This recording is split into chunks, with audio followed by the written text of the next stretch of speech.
Y bueno, nuevamente quiero dar a todos y cada uno de ustedes la más cordial bienvenida y pasar de inmediato a nuestra enseñanza del día de hoy, invitándoles a que nuevamente compartamos ese texto que ya hemos compartido tantas veces y espero que ya estén tan familiarizados con él, que ya se lo hayan aprendido, que está en el Santo Evangelio según San Lucas capítulo 14, verso 33, que es Jesús el que habla, por cierto, diciendo: así pues, cualquiera de vosotros es para todos, que no renuncia a todo lo que posee, ¿qué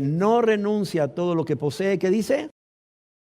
No puede ser mi discípulo. Y las palabras del Señor Jesús no podían ser tan claras y lo hemos venido explicando. No es renunciar a todo para traerlo a los pies de un apóstol, a los pies de un maestro, a los pies de un profeta. No, es renunciar a todo, aún al derecho de gobernar nuestras vidas, aún al derecho de vivir nuestras vidas para nosotros mismos y para hacer nuestra voluntad, sino venir y entregarnos a Él y entregar todo lo que Él nos ha prestado, porque todo es de Él lo creó, todo lo que Él nos ha prestado para que nosotros lo administremos solamente, para que seamos buenos mayordomos de todo lo que Él ha creado y nos lo ha dado. Y créanme que entre más medito para mi vida, para mí mismo, pensando en ese momento cuando yo esté delante de la presencia de Dios y Él me diga: Luis Peralta, da cuentas de tu mayordomía,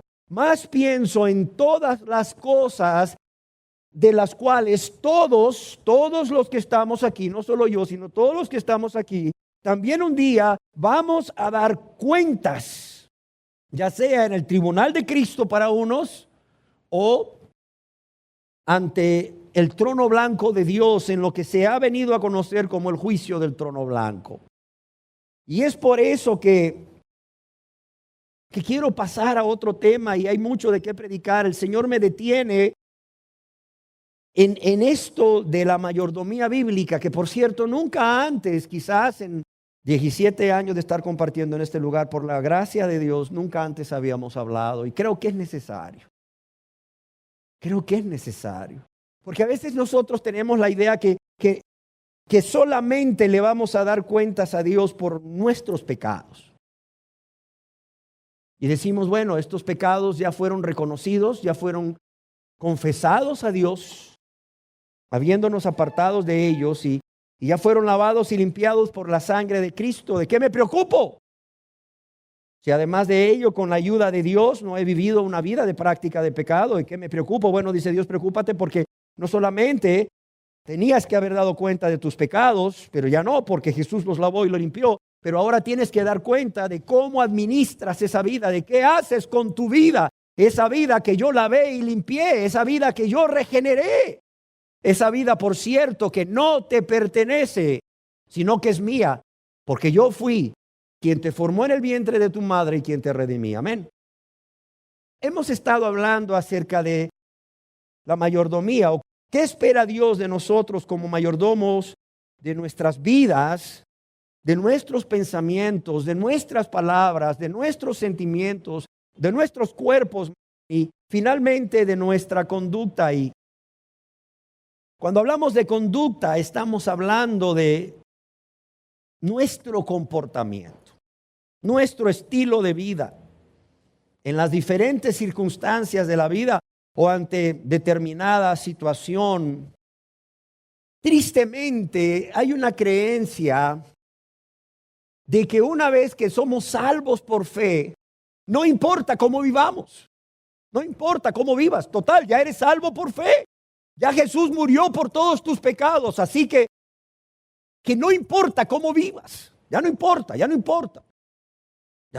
Esto se conoce como antinomianismo o antinomia o antiley. Yo quiero decirles que por el contrario, como hemos venido hablando, o sea, debemos comportarnos o debemos conducirnos según se nos dice en la Biblia, o más bien según se nos manda en la Biblia, como es digno del Señor, o como el Señor se merece que cada uno de aquellos que hemos sido lavados con su sangre preciosa debe vivir. no solamente es vivir una vida agradable a Dios, ¿verdad? Por amor a Dios, sino porque Dios se lo merece. Dios se lo merece. O sea, ¿qué le podemos dar a Dios? A ver, ¿qué le podemos dar a Dios? Hay cosas que sí le podemos dar, como que una de ellas es nuestra adoración, por ejemplo. Y es lo que hicimos al comenzar esta reunión. Pero, ¿qué mejor si le adoramos, como decíamos, no solo con nuestros labios, sino también con nuestra vida, con nuestros pensamientos, con nuestras palabras, con nuestros sentimientos puros hacia Dios y los demás? Amén. Con nuestro cuerpo, manteniéndolo puro para Dios, como una ofrenda agradable a Dios cada día, pero también con nuestra conducta, con nuestro comportamiento, con nuestro estilo de vida o nuestra forma de proceder. En nuestra enseñanza anterior nos tomamos un tiempo para leer algunos escritos de los padres apostólicos, es decir, aquellos hombres que fueron discípulos de los apóstoles y que vivieron después de los apóstoles en el siglo II y que fueron líderes o tuvieron cierto grado de autoridad en la iglesia cristiana, y escritos en los que podemos darnos cuenta cómo vivían estos cristianos, y que, por cierto, debería de ser la forma de vivir de cada uno de nosotros. La forma de vivir de cada uno de nosotros. Decíamos en nuestra reunión anterior que Dios espera que todos sus redimidos, que todos sus hijos y sus hijas, que todas aquellas personas que han sido lavadas con la sangre preciosa de su Hijo amado Jesús, vivan de una manera que sea de acuerdo a su profesión de fe. Si estas personas dicen ser cristianas, que vivan como cristianos. Es lo menos que Dios espera y es lo menos que Dios se merece. Y como parte de ese estilo de vida cristiano, como parte de esa conducta cristiana, Dios espera que todos los cristianos, como buenos mayordomos de su conducta, en primer lugar, decíamos, o en enseñanza previa a esta, anden en ¿qué? A ver, ¿quién se acuerda? Anden en santidad.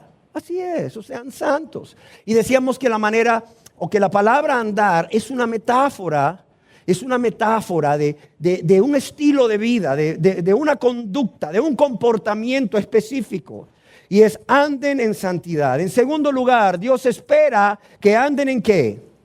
En la verdad. En tercer lugar, Dios espera que anden en ¿qué? Vamos a ver. En amor. Dios espera que anden en amor, amando a Dios y amando a su prójimo. En cuarto lugar, que es de donde partiremos hoy, como fruto de ese amor, Dios espera que todo cristiano, y digo todo cristiano, como buen mayordomo de su conducta, soporte y perdone las ofensas. Fíjese bien, en primer lugar, que anden ¿qué? En santidad. En segundo lugar, que anden ¿qué? En la verdad. En tercer lugar, que anden ¿qué? En amor. En cuarto lugar, que soporte y perdone ¿qué? Las ofensas, como parte de ese amor que Dios ha derramado en sus corazones.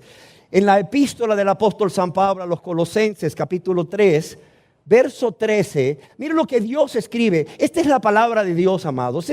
¿Por qué la proyectamos? Porque yo quiero que usted vea lo que Dios dice en su palabra a través de Pablo, a través de Pedro, a través de Juan, inspirados, cualquiera de los escritores inspirados. Miren lo que Dios nos dice a todos los cristianos a través de esta carta que se escribió a los cristianos de la ciudad de Colosas, en el capítulo 3, verso 13, de cómo deben conducirse, de cómo deben comportarse, de cuál debe ser su conducta. Lea conmigo, por favor, dice, soportándoos unos a otros, ¿y qué?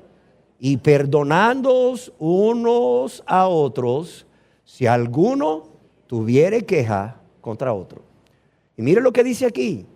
De la manera que Cristo os perdonó, así también hacedlo vosotros.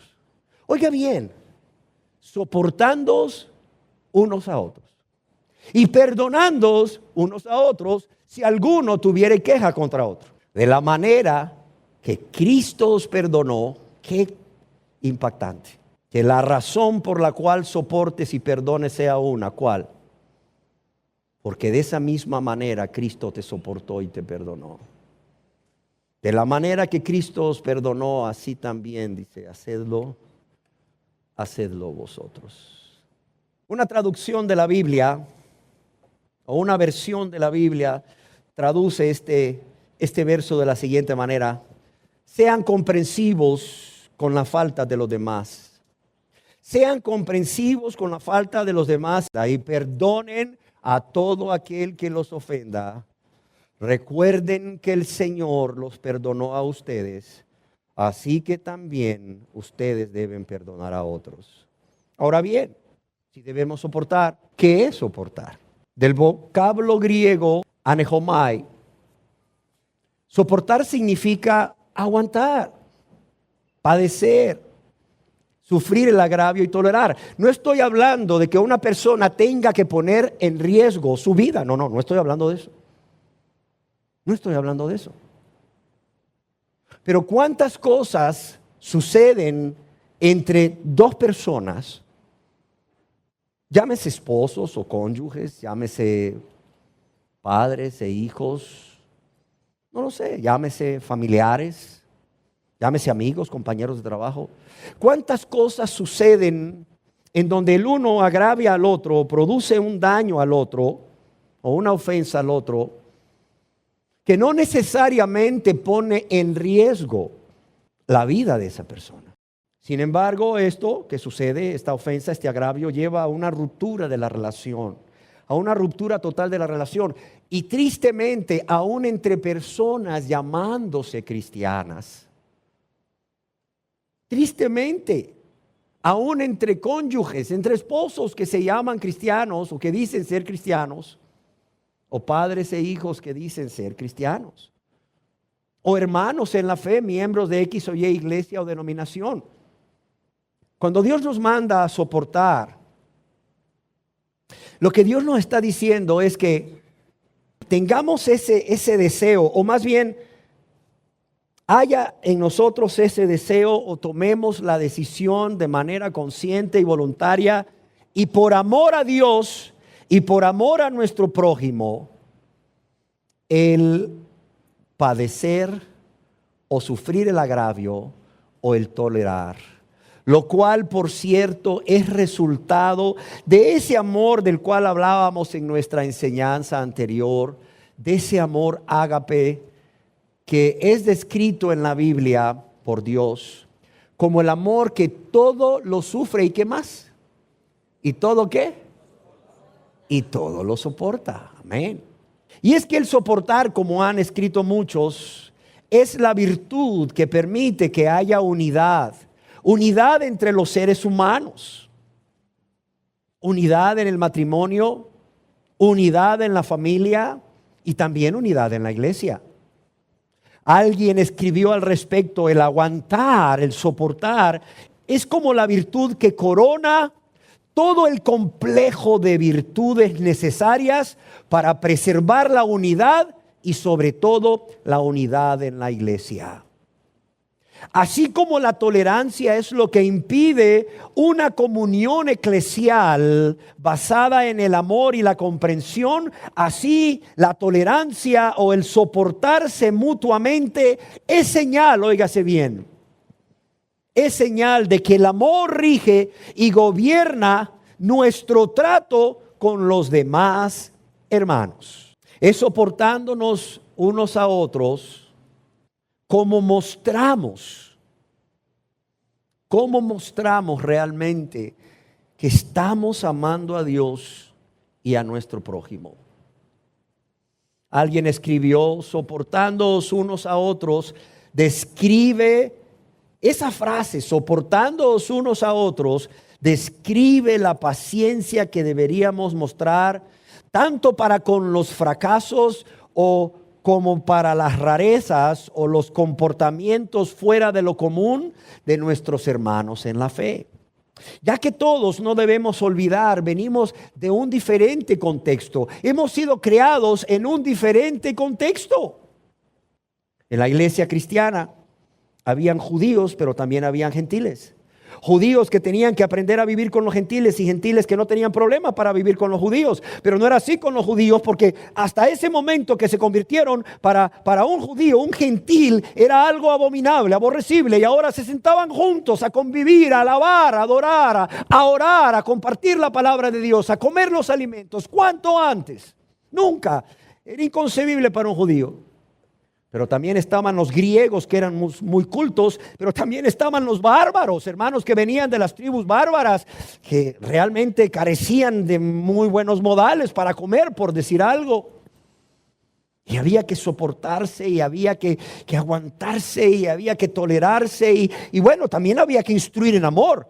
Porque no solamente es tolerar, sino también instruir en amor. Si tú toleras, pero no instruyes en amor, si tú toleras, pero no exhortas en amor, no estás amando, estás faltando al amor. Sí, es cierto, hay que soportar, hay que perdonar, pero hay que instruir en amor.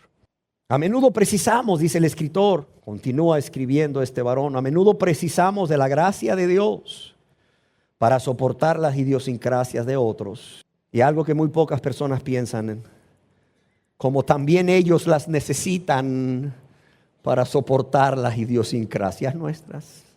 Piénselo.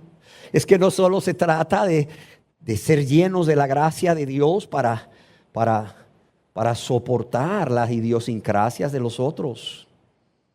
También debemos de pensar que las otras personas también tienen que soportar las idiosincrasias nuestras. Y lo que es muy común y muy normal para nosotros puede ser que no sea común y normal para las demás personas. Igual eso sucede dentro del cuerpo de Cristo, dentro de la iglesia. Amén. Soportando, dispuestos a padecer, dispuestos a sufrir el agravio, dispuestos a tolerar, pero también por ese mismo amor que soporta, dispuestos a instruir con respeto, dispuestos a exhortar. Es decir, a estimular a alguien que cambie una actitud por respeto, o a reprender si hay que reprender a alguien con respeto, con amor, como nos gustaría que nos reprendieran a nosotros. Amén. Ahora bien, ¿qué es perdonar? Quiero comenzar diciendo que perdonar no es olvidar el agravio o la ofensa recibida, como muchas personas piensan o muchas personas creen. No. ¿Por qué razón perdonar no es olvidar? Porque el diablo continuamente nos va a estar trayendo a nuestra memoria lo que esta persona o lo que tal o cual persona nos hizo en determinado momento de nuestras vidas. ¿Para qué? Para llevarnos a la amargura, para tentarnos y llevarnos a la amargura. De modo que cuando tú ves a alguien que te lastimó 5 años después, aunque ya le hayas perdonado y la relación se haya restaurado, no vas a poder evitar que cuando le veas, el diablo traiga a tu mente: ve, ahí viene fulano de tal, ay sí, qué bien que lo voy a poder ver. Sí, pero ¿te acuerdas que te hizo tal cosa? ¿Verdad? Inmediatamente el diablo dice: mira, viene fulano de tal. Tú dices: sí, qué bueno que lo veo, tenía años de no verlo. Y el diablo te dice: no se te olvide lo que te hizo, no se te olvida todavía, ¿verdad? ¿Te acuerdas lo que te hizo? ¿Te acuerdas lo que dijo de ti? ¿Te acuerdas? ¿Te acuerdas? Sí, diablo, me acuerdo, pero eso ya es pasado. Lejos de olvidar, porque el diablo va a estar continuamente haciendo esto. Vemos que en la Biblia la palabra griega que se traduce perdonar significa literalmente dejar pasar. Dejar pasar. Es decir, es darle, miren, vuelta a la página. Es darle vuelta a la página. Ya pasó. Es darle vuelta a la página en que anotamos en nuestra memoria la ofensa o el agravio recibido y la persona que lo realizó. Y de esta forma pasar esa ofensa o ese agravio por alto. No es que se borra de la página de nuestra memoria lo que nos hicieron. Es que nosotros de manera consciente y voluntaria decidimos darle vuelta a la página. Ya estuvo. Ya pasó. Sí sucedió. Me dolió. Sí me dolió. Pero de manera consciente y voluntaria le doy vuelta a la página. Ya pasó. Ya lo dejo atrás. Eso queda atrás. Sigo adelante. No voy a dejar que eso gobierne mis pensamientos, ni gobierne mis emociones y genere sentimientos en contra de esa persona, ni que gobierne o controle mi voluntad y de esa manera me lleve a hacer cosas que yo no quiero si eres cristiano o que no debes si eres cristiano o no cristiano. Es común escuchar a las personas ofendidas por alguien decir, ajá, pero me las va a pagar. Eso sí, me las va a pagar. Tarde o temprano me las va a pagar. Esperando que el agresor haga una restitución por el dolor y el daño provocado. Es por esto que perdonar también significa, además de dejar pasar, perdonar también significa liberar. Liberar y liberar gratuitamente. Liberar gratuitamente o liberar a una persona de un castigo o de una obligación que uno considera que esa persona se merece por el daño que nos ha hecho. Amén. Es liberarle. No tiene nada que pagar. No tiene nada que pagar. Es como cuando una persona renuncia a que se le pague una deuda o a que se le restituya cualquier daño que alguien le haya hecho o por una pérdida que haya sufrido. Perdonar de este modo es no llevar cuenta de las ofensas recibidas. Como he dicho en otras ocasiones, como las dueñas de las pulperías que tienen un cuadernito, ¿verdad? En donde van anotando la fecha y el nombre de la persona a quien le dan fiado y los artículos, ¿verdad? A quienes les dan fiados. Tal día, media libra de azúcar, ¿verdad? Una libra de manteca, una bolsa de sal, no lo sé, 5 huevos, etcétera. Y esa persona tiene la esperanza y a su vez la promesa de que a fin de mes se le va a pagar. Si esto sucede, ¿qué hace la persona? Cuando llega a quien se le ha fiado a fin de mes a pagar, ¿verdad?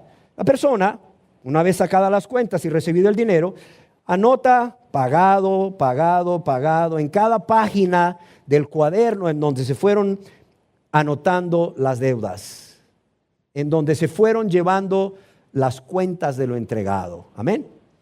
Y luego todo vuelve a comenzar de nuevo el próximo mes, ¿sí o no? De cero. Pero ¿qué sucede si esta persona que dio fiado pues no recibe el pago justo? ¿Por qué? Porque la otra persona, pudiendo pagar, decide no pagar, punto. ¿Qué creen que va a pasar con la dueña de la pulpería? Que ha perdido quizás 1,500 lempiras ese mes en todo lo que dio fiado. ¿Qué sentimiento creen que va a surgir en esa persona? Y si no es cristiana, ¿qué sentimiento creen que va a surgir? De enojo, de ira. Y si es cristiana, ¿qué tentación va a venir hacia qué pecado? Hacia el enojo. Pero esta persona que ha sufrido este agravio, que tiene esta pérdida, esta persona a quien no se le quieren pagar, puede hacer 2 cosas. Puede amargarse y enojarse y cada vez que vea a esa persona que no le pagó, vaya a su encuentro y le diga, ¿sabes qué? Ladrona o ladrón, ¿verdad? Si se te ocurra volver a llegar a mi pulpería a sacar fiado, porque no te voy a dar, pero ni un caramelo, ni un confitito, nada. Por ladrón, por ladrona.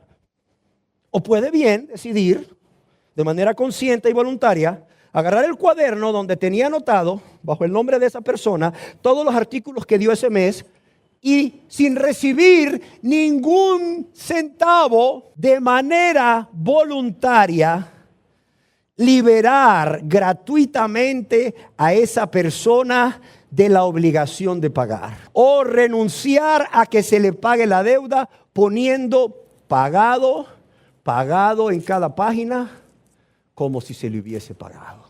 De modo que cuando la persona que sufría el agravio o a quien no se le pagó se encuentre con el que le debía, no haya ningún sentimiento de rechazo. Sí, no haya ningún sentimiento de enojo o de ira. ¿Por qué? Porque al verle, aunque el diablo le va a decir, mira, ahí viene el que no te pagó, ahí viene la que no te pagó, ahí viene la ladrona, ahí viene el ladrón. La persona va a decir, sí, no me pagó, ciertamente, pero yo decidí de manera consciente, de manera voluntaria, renunciar a que se me pagara esa deuda o se me restituyera el dinero por los productos que yo le di. Yo decidí perdonar. Yo decidí liberar gratuitamente a esa persona. No es que se te olvida es que liberas. Es más, cada vez que esta persona abre el cuaderno para anotar, ¿verdad?, los productos que lleva fiada a otra persona y empiece a pasar las páginas hasta que encuentre una página en blanco, puede ser que al pasar las páginas vea las páginas, ¿verdad?, donde escribió aquellos artículos que se llevó la persona que nunca le pagó, pero inmediatamente va a ver pagado, pagado, pagado y sigue adelante. No, ya, eso ya, le doy vuelta a la página. Mire, ya liberé a esa persona gratuitamente de lo que tenía que pagarme. ¿Cómo? Perdonándola. Tomando la decisión que no me tiene que pagar nada porque renuncio a la deuda. Renuncio a lo que me tiene que pagar. Punto. ¿Sí me entienden? Ahora bien, yo quiero decirles que al igual que soportar, el perdonar solo puede ser producto del amor ágape. Ese amor que Dios mismo derrama en los corazones de las personas por medio de su Santo Espíritu. Cuando Dios les perdona, cuando Dios les lava y les limpia. Ahora, si tú, sin primeramente haberte convertido a Dios a través de un sincero arrepentimiento y fe en Jesús como tu único y suficiente Señor y Salvador, y sin que Dios derrame ese amor, el mismo amor de Dios en tu corazón, mira, no trates de soportar, no trates de perdonar. ¿Por qué? Porque lo vas a volver a hacer. Vas a volver a caer en la tentación del enojo, de la ira, del resentimiento, de la amargura y de lo que sea. Hay gente que viene a la consejería familiar y me dice: mire, pastor, mi matrimonio está destruyéndose por causa de mi persona, por causa de mi enojo. Pero cuento hasta 10 y exploto. Por más que trato de concientizarme que no puedo seguir viviendo con este carácter, porque ya no solo mi esposa me rechaza, mis hijos me rechazan. Nuevamente, aunque me lo propongo, lo vuelvo a hacer y lo vuelvo a hacer. ¿Por qué razón? Porque no hay amor en su corazón. Claro, hay amor eros, el amor sensual o sexual. Hay amor filos, que es el amor, que es el afecto natural. Pero el amor ágape, que te lleva a soportar, porque todo lo soporta, y que te lleva a perdonar, porque todo lo perdona, porque no guarda rencor. Ese amor solo puede ser derramado en esa persona el mismo momento en que se convierte a Dios. De modo que si no hay conversión, no hay amor. No hay amor ágape. Y si no hay amor ágape, no va a poder soportar, no va a poder perdonar. Mire, esa persona puede gastar todo el dinero que quieras visitando a un psicólogo para que a través de largas psicoterapias le apoye para cambiar su carácter, porque no quiere que su matrimonio se destruya y su familia se destruya. Pero puede gastar todo el dinero que tiene, como aquella mujer que tenía flujo de sangre, que había gastado todo lo que tenía en médicos y al contrario estaba peor, sin que nada ocurra. Hasta que venga Cristo, como la mujer del flujo de sangre, hasta que esta persona venga a Cristo y sea perdonada por Cristo, como la mujer del flujo de sangre, tú vas a ver el milagro realizado. Lo mismo en la mujer del flujo de sangre, ¿se acuerdan? Como en la persona que ha vivido toda su vida con un carácter gobernado por el pecado del enojo, por el pecado de la ira, por el pecado de la amargura. Hasta ahí. Hasta ahí. Por eso hago esta aclaración. Porque luego las personas dicen: ore por mí, pastor, para que cambie. No, si yo voy a orar por usted, pero para que cambie a través de la conversión. Yo voy a orar por usted para que primero se convierta, porque una vez que se convierta, Dios va a derramar de su mismo amor, el amor ágape, y entonces usted va a poder vencer. Eso que hasta hoy no ha podido vencer en sus fuerzas, lo va a poder vencer. ¿Por qué? Porque Dios, el Espíritu Santo, va a estar morando en usted y le va a estar capacitando o ayudando o dando la fortaleza para vencer la tentación, para vencer esa vida de práctica de pecado. Amén. Y bueno, si actuar de esta manera, soportando y perdonando, si actuar de esta manera cada día traerá paz y relaciones cordiales y duraderas entre los seres humanos, cuanto más entre aquellos que dicen ser cristianos y miembros del pueblo de Dios, su iglesia. William MacDonald escribió: hay pocas disputas entre el pueblo de Dios cuando éstas se dan tristemente, y es una tristeza que se den. Hay pocas disputas entre el pueblo de Dios que no se puedan resolver rápidamente si se presta atención a estas instrucciones que el apóstol Pablo da a los colosenses, soportándolos y perdonándolos. Cuando alguien nos ofende, escribe MacDonald, deberíamos ejercer el perdón de manera inmediata. Y creo que difícilmente encontraremos un mayor incentivo al perdón o para perdonar a otros que el que se encuentra en este versículo. De la manera que Cristo os perdonó, así también hacedlo vosotros. Mire, yo estoy seguro de que quien ha experimentado ese dolor y ese pesar por haber pecado contra Dios, y quien ha experimentado ese perdón inmerecido de Dios, no va a tener ninguna dificultad en soportar y perdonar a los que le ofenden. Créamelo. De modo que cuando usted ve que una persona no está soportando y no está perdonando, es porque realmente no ha recibido el perdón de Dios. Así de sencillo. No, hermano, pero es cristiano desde hace 20 años. Pues si un ratoncito vive en una biblioteca, ¿se convierte en libro? ¿El hecho de que un ratoncito viva 20 años en una biblioteca, eso lo convierte en libro? No, el hecho de que una persona asista a una casa de oración, no pertenezca a una denominación o religión por 20 años, eso no lo hace cristiano. ¿Sí me entienden? Cuidado. Hay evidencias bíblicas de si una persona ha sido perdonada. Si una persona es incapaz de perdonar, es porque nunca ha sido perdonada. Porque si hubiera sido perdonada, no solo estaría tan agradecida con Dios por tan grande perdón, que perdonaría tan poca ofensa que se le hizo, sino que también estaría llena del amor de Dios que ha sido derramado en su corazón por el Espíritu Santo que le ha sido dado ese mismo día, en ese mismo momento en que fue perdonado o perdonada. Ahora bien, decíamos que en primer lugar Dios espera que sus hijos anden en santidad, anden en la verdad, anden en amor, soporten y perdonen. En quinto lugar, Dios espera que todos sus hijos, todos los cristianos, como mayordomos de su conducta, tengan buen testimonio. Tengan buen testimonio. Yo quiero que para esto me acompañen en el libro de los Hechos. Libro de los Hechos, capítulo 6, verso 2. Dice así: entonces los 12, estamos hablando de los apóstoles. Entonces los 12 convocaron a la multitud de los discípulos y dijeron: no es justo que nosotros dejemos la palabra de Dios para servir a las mesas. Buscad pues, hermanos, de entre vosotros a 7 varones de buen testimonio, llenos del Espíritu Santo y de sabiduría, a quienes encarguemos este trabajo. Fíjese bien, dice: buscad pues, hermanos, de entre vosotros a 7 varones que tengan estas características. ¿Cuáles son las características? 3 nada más. Ellos pusieron 3. La primera, ¿cuál es? De buen testimonio. La segunda, llenos del Espíritu Santo y de sabiduría. Me llama la atención cuando leo este verso 3 en especial. Varias cosas, pero voy a mencionar 2. Primeramente, el hecho de que los apóstoles daban por hecho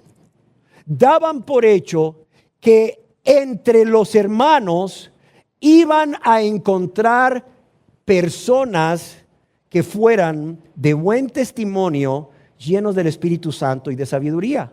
Si no, no hubieran dicho: busquen de entre vosotros a 7 varones de buen testimonio, llenos del Espíritu Santo y sabiduría. ¿Sí me entienden? O sea, los apóstoles estaban seguros, porque esa era la manera de conducirse de los cristianos, de que al buscar estos 7 varones los iban a encontrar. Y segundo, lo que me llama la atención es que la primera característica que estos 7 varones debían de tener es que fueran ¿de qué? De buen testimonio. De buen testimonio. Sí, también llenos del Espíritu Santo y de sabiduría.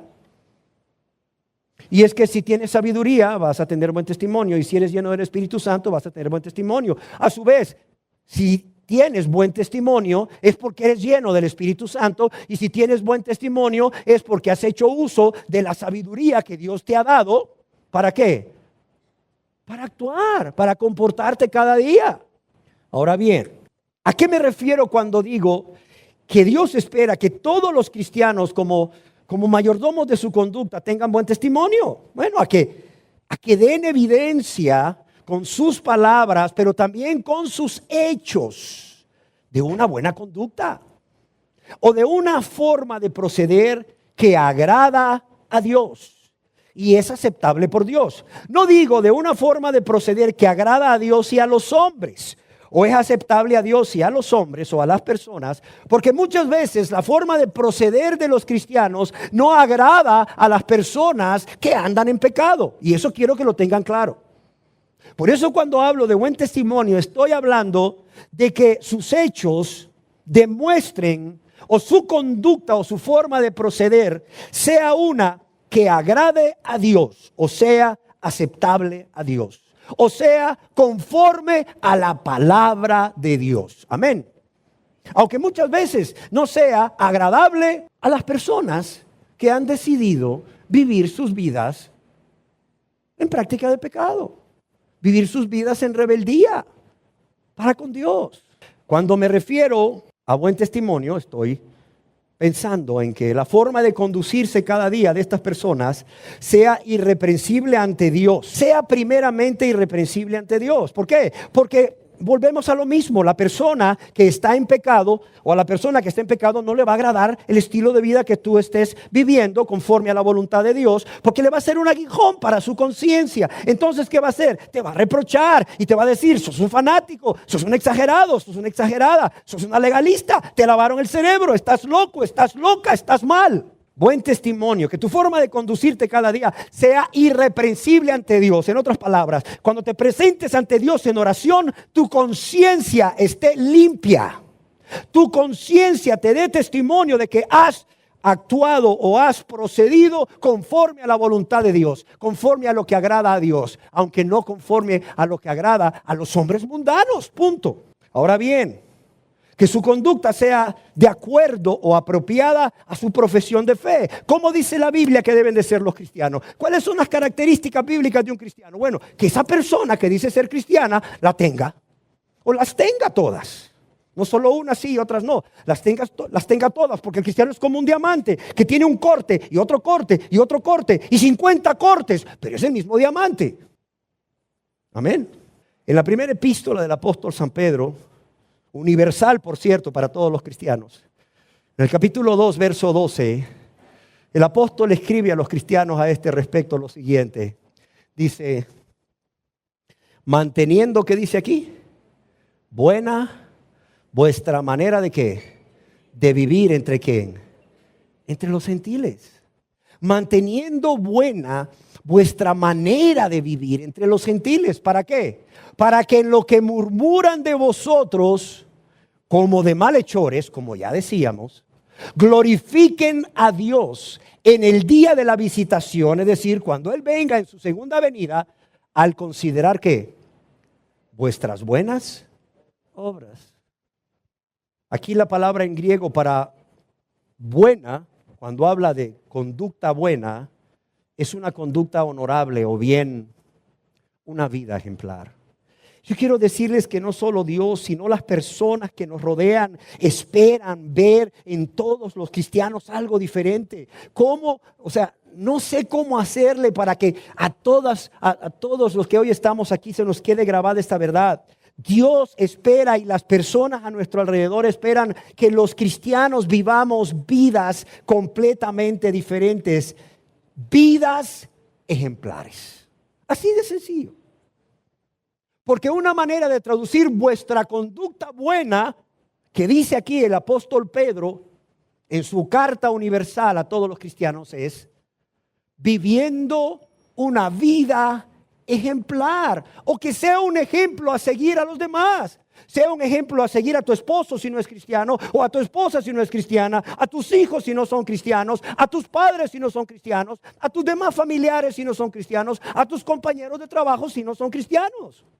Es decir, en lugar de decir estas personas, no, yo no quiero ser cristiano como mi mujer, no, yo no quiero ser cristiano como mi marido, no, yo no quiero ser cristiano como mi papá o mi mamá, o mi compañero X o mi compañera Y de trabajo, porque híjole, hermano, para ser cristiano o para ser cristiana como esta persona, mejor sigo siendo lo que soy. No, al contrario. Mantengan una vida ejemplar, dice Pedro.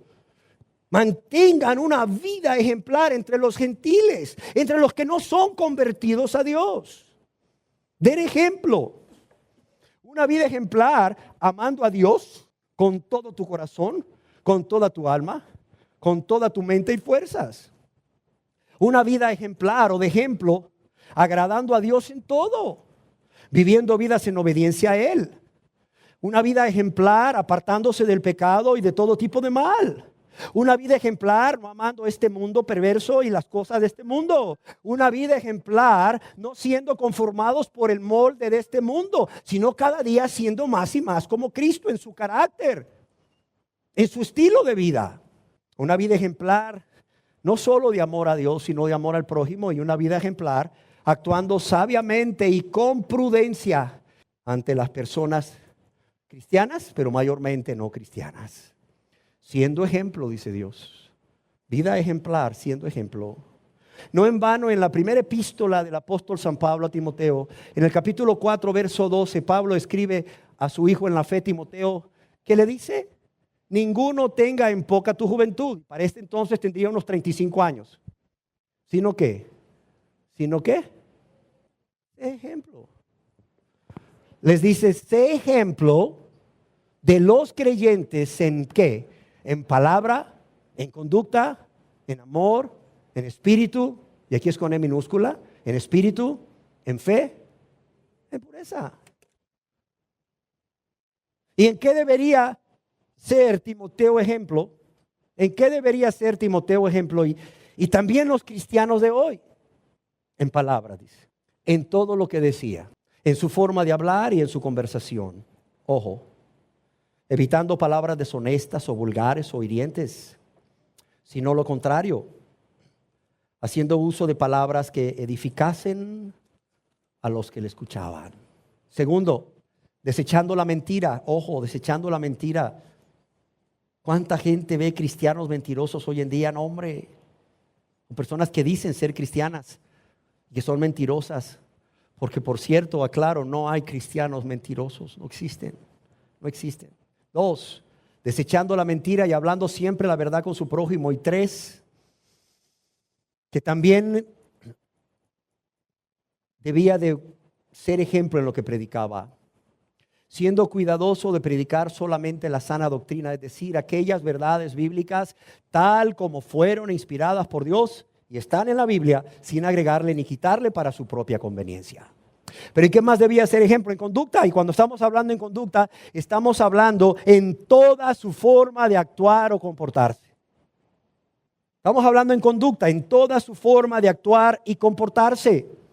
Siendo amable, óigalo bien, siendo amable, siendo respetuoso, siendo cortés, de modo que su gentileza fuese conocida por todos. No siendo orgulloso, no siendo vanidoso, sino por el contrario, humilde, siendo comprensivo con todo, siendo tolerante, confiando en las personas, a menos que la persona te diera una evidencia o una muestra, pero muy clara, de que no era digno de confianza. Pero si no fuese así, confiando en los demás, tratando a los demás como le gustaría ser tratado. ¿Cómo? Con mansedumbre, es decir, con un trato cordial, no áspero ni iracundo. Ejemplo en conducta, con dominio propio o control de sí mismo. ¿Sí están poniendo atención los que dicen ser cristianos?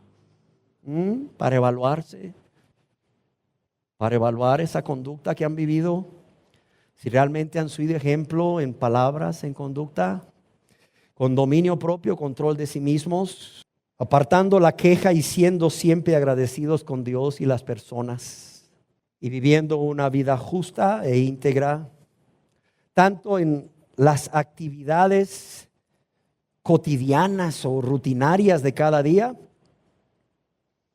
como en el servicio a Dios y en el servicio a su prójimo. Amén. En el servicio a Dios y a su prójimo. ¿En qué más? ¿En qué más debería de ser ejemplo a los creyentes? Y claro está, a los no creyentes que estaban alrededor de él. Una luz no solo brilla para un grupo de personas, brilla para todos. En espíritu, y aquí en espíritu es en la manera o con la disposición de hacer las cosas. Hermano, haga tal cosa. Ay, hermano, ahorita, hermano. Ay, hermano. Hermano, hizo tal cosa. Se me olvidó, hermano. Va a creer que se me olvidó, hermano. Oye, ¿dónde está tu tesoro? Está tu corazón. ¿Dónde estaba tu corazón en ese momento? No estaba en hacer aquel servicio para Dios, obviamente. Si no, no se te hubiera olvidado. Luego le digo yo a las personas, las citas de los médicos no se les olvidan, ¿verdad? Oh, tan difícil que es conseguir una cita en el Seguro Social, en el hospital escuela. Ay, cuando ya va a ser la cita no se te olvida. Le dices a todo el mundo, recuérdenme que mañana tengo que ir. Pero cuando Dios te pide algo para su honra y su gloria, para su servicio, se me olvidó. ¿Dónde tenías tu corazón? En lo temporal, en lo vano, no en lo eterno. No en lo eterno y lo celestial. Decíamos en espíritu, es decir, en la manera o la disposición de hacer las cosas, haciendo todo para Dios, para su honra y gloria, y no para ser vistos y aplaudidos y alabados por las personas. Pero también dice en fe, y aquí fe se refiere no a esa confianza que ejercemos en la persona de Cristo y su sacrificio para ser salvos. Tampoco fe se refiere a las doctrinas bíblicas, sino fe se refiere a fidelidad. Ser ejemplo en fidelidad o en ser fieles o ser una persona en quien se pueda confiar. Amén. Pero no solo ejemplo en fidelidad o en ser fieles o en ser alguien que se pueda confiar. Aquí fe se traduce como en ejemplo de estar firmes, de estar comprometidos fielmente, siempre. Siendo fieles a Dios, a lo que has creído, pero también fieles a tu palabra dada a otros y a las promesas que has hecho. Pero también dice aquí que tenía que ser ejemplo de pureza. Es decir, ejemplo de rectitud, de santidad y de integridad, lo cual incluye también las intenciones de la persona. ¿Por qué? Porque Dios pesa las intenciones del corazón. Cuidado. Ahora, quizás las personas se pregunten o usted se pregunte, bueno, si ya fui salvo por fe, si ya fui salvo por fe, ¿por qué el cristiano como mayordomo de su conducta debe guardar su testimonio? En primer lugar, porque Dios nos dice que somos cartas leídas por todos. Y a veces se nos olvida eso. Somos cartas leídas por todos. En la segunda epístola del apóstol San Pablo a los Corintios, en el capítulo 3, verso 2, el apóstol Pablo escribe a los cristianos de la ciudad de Corinto: nuestras cartas sois vosotros. ¿Qué les dice Pablo? Yo no necesito una carta de un apóstol de Jerusalén. No necesito una carta de Pedro o de Juan, ¿verdad? Que sea enviada a ustedes diciéndoles quién soy, que yo también soy apóstol para que me reciban. No, ni a nadie. Yo no necesito ni que Pedro, ni que Juan, ni que nadie envíe una carta a ninguna persona recomendándome a mí. ¿Por qué? Porque nuestras cartas sois vosotros. Ustedes, cristianos, son nuestras cartas de presentación. Dice, escritas en nuestros corazones. Pero por cierto, ¿qué dice aquí? Cartas que conocidas y leídas por todos los hombres. En otras palabras, nuestras cartas sois vosotros, cartas abiertas. Cartas abiertas porque son conocidas. Ustedes son conocidos, ¿verdad? Y son como cartas cuyo interior, cuyo contenido es conocido. ¿Por qué? Porque puede ser leída por todos los hombres. Amados y amadas, una de las formas de identificar a los cristianos, a los verdaderos hijos e hijas de Dios, es porque son cartas leídas por todos los que les rodean. Son cartas leídas. Y al decir somos cartas leídas, o al decir que somos cartas leídas, Pablo quiso decir que la transformación que Dios había realizado en las vidas de estas personas de Corinto, en el momento de su conversión, eran del conocimiento de las demás personas. ¿Por qué? Porque esa transformación que Dios había realizado en sus vidas era obvia, era notoria a todos. En otras palabras, las personas se habían dado cuenta del cambio que había ocurrido en estas personas, de cómo se habían vuelto de los ídolos a Dios para vivir y servir al Dios vivo y verdadero, y cómo ahora estas personas estaban viviendo vidas separadas para Dios y vidas separadas del pecado y del mundo. Amén. ¿Qué más quiso decir el apóstol Pablo cuando dijo que los cristianos, todos los cristianos somos cartas leídas, especialmente los de Corinto? Que todo cristiano es identificado como tal por su conducta. Por su conducta. Y que así como una carta abierta, o así como en una carta abierta todos pueden leer lo que está escrito en su interior y conocer su contenido, de la misma manera los cristianos, al ser cartas conocidas y leídas, todos pueden leer a través de la conducta lo que hay en el interior del cristiano. Todos pueden conocer lo que hay realmente en el corazón de cada cristiano. Y la pregunta que surge es: si todos pueden leer a través de nuestra conducta lo que hay en nuestro interior y conocer el contenido de nuestro corazón, ¿qué deberían leer las personas y qué deberían ver en el contenido de nuestro corazón? Muchas cosas, básicamente tres. La primera, el amor de Cristo. La segunda, la santidad de Cristo. Y la tercera, la compasión de Cristo. Y lo repito, por si a usted le gusta anotar para examinarse a usted mismo, a usted misma, deberían de ver en el contenido de nuestro corazón el amor de Cristo primeramente. En segundo lugar, la santidad de Cristo. Pero también la compasión de Cristo. Y es que, queridas personas que hoy me escuchan, en especial aquellos y aquellas que se consideran cristianos, nunca olviden que Dios primeramente, pero también muchas personas siempre estarán a tu alrededor observándote. Cuidado. Dios, pero también muchas personas siempre van a estar a tu alrededor observándote. En segundo lugar, nunca olviden que nuestros hechos deberían hablar más fuerte, deberían de predicar más fuerte que nuestras palabras. Y en tercer lugar, que lo que decimos ser debe ir respaldado por una conducta coherente o apropiada. Amén. Y aquí hago un paréntesis para hacerles una pregunta. ¿Qué están leyendo las personas en ustedes? ¿Qué están leyendo? ¿Qué está leyendo tu esposo en ti, mujer, que dice ser cristiana? ¿Qué está leyendo tu esposa en ti, varón, que dice ser cristiano? ¿Qué está leyendo en ti, padre o madre, tu hijo, si tú dices ser cristiano? ¿Qué está leyendo, hijo o hija, tu padre o tu madre en ti, que dice ser cristiano? ¿Qué está leyendo la gente en ti? ¿Qué están leyendo? Buena pregunta. Y en segundo lugar, aunque somos salvos por la fe, ¿por qué deberíamos de tener un buen testimonio? Además de que somos cartas leídas por todos.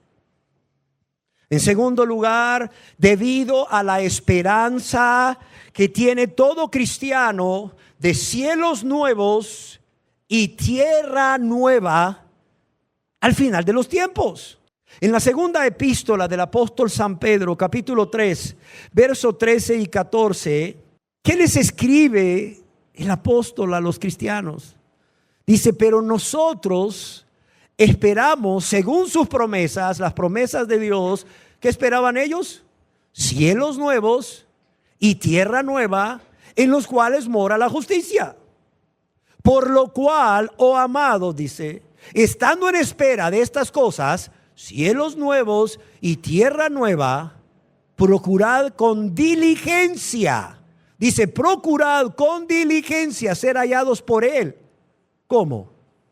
Sin mancha e irreprensibles en paz. Procurad con diligencia ser hallados por Él sin mancha e irreprensibles, intachables, en paz con Dios y en paz con los hombres siempre que sea posible. Amén. Aquí lo que el apóstol Pedro les está diciendo es que con la ayuda de Dios, con el poder del Espíritu Santo y tomando las promesas que hay en la Biblia, promesas dadas por Dios a los cristianos para vivir vidas agradables a Él, dice, procuren, esfuércense por la gracia de Dios, por el poder del Espíritu Santo, le agrego, por vivir que irreprensiblemente, es decir, de manera pura e intachable ante Dios. Amén. Amados y amadas, hay mucho más que decir que vamos a seguir diciendo en nuestra próxima enseñanza. Mientras tanto, yo quisiera que nos centráramos en lo que ya hemos visto para meditar, de cómo espera Dios que andemos los cristianos como mayordomos de nuestra conducta. Primeramente, para recordarles a todos, debemos andar ¿en qué? En santidad. En segundo lugar, en la verdad. Vidas obedientes, agradables a Dios. Vidas conforme a la verdad, a la palabra de Dios y a la voluntad de Dios, que es el Dios verdadero. Pero también vidas en amor. Vidas en amor que nos llevan a vivir vidas soportándonos y perdonándonos si es necesario. Pero también dando ¿qué? Buen testimonio. Dando buen testimonio. Sí, somos salvos por la fe, pero Dios espera también que demos buen testimonio. Porque ya lo decíamos, somos cartas leídas y por la esperanza que tenemos, por la promesa de Dios de cielos nuevos y tierra nueva, cuando todo acabe al final de los tiempos. Amén. Demos gracias a Dios. Señor, queremos darte gracias por tu gran amor y por tu gran misericordia. Señor, quiero darte gracias por hablar a cada uno de nosotros. Gracias por mostrarnos lo que esperas de cada uno de nosotros con respecto a nuestra conducta cada día. Cuánto más si decimos ser cristianos. Yo te ruego, oh Dios, que esta palabra y cada mensaje que hemos compartido sea una luz que alumbre a todos los aquí presentes, de modo que cada uno pueda examinarse a sí mismo con honestidad delante de tu presencia, Señor, y reconocer si ha sido o no un buen mayordomo de su conducta. Y no solo eso, sino que pueda hacer un alto y arrepentirse de todo corazón y suplicarte misericordia, suplicarte el perdón de sus pecados por no haber sido un buen mayordomo de su conducta a lo largo de estos años, aún llamándose cristiano o cristiana. Y yo te ruego todo esto, oh Padre, en el nombre de Jesucristo, tu Hijo amado. Amén.